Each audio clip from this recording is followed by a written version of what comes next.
Hey everybody, your friendly neighborhood director of secondary English language arts here, Josh Flores, at the Oklahoma State Department of Education in the Office of Instruction.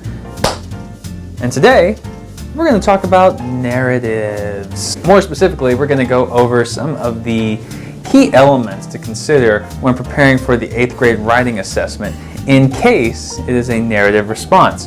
We'll have future videos covering the other writing modes, but let's start with narrative because it's fun. Now for this module, you're going to need a lot of coffee. There's going to be some things to print off that we'll have listed at the bottom, or at least underneath this video, wherever it's going to be housed.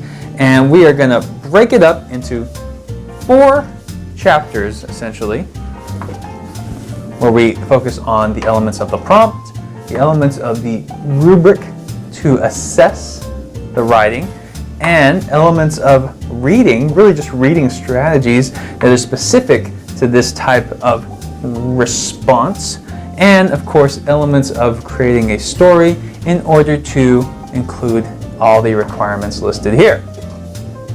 So let's get started with a prompt.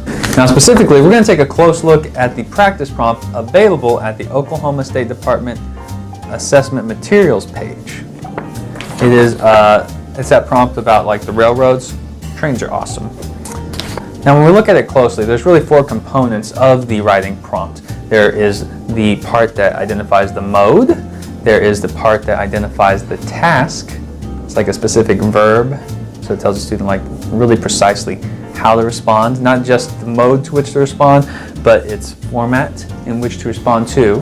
And then you have your context, all those contextual details, so they really know how to frame their response through the narrative, and specifications, some specific guidelines that must be included in their response. And so in the case of the practice prompt, write a narrative that describes the experience of someone who is an early traveler on the Transcontinental Railroad. We have the mode right there at the front.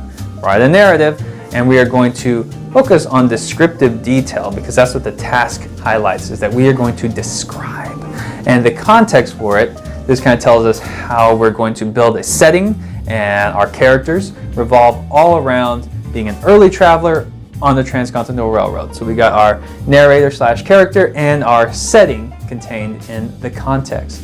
But there are some specifications that we need to pay close attention to too.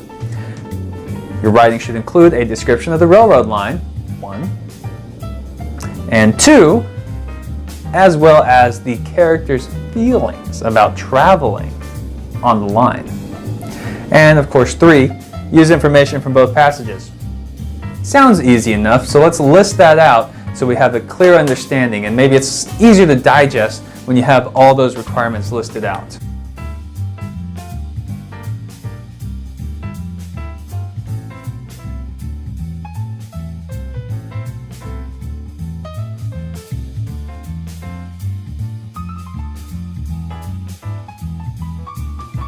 Now, not only is it important for students to be able to recognize those elements that go into the prompt so they can make a list and ensure that they hit each of these points in their response, and they can even go back to that list and self-check after they write their response to ensure all these specifications are included.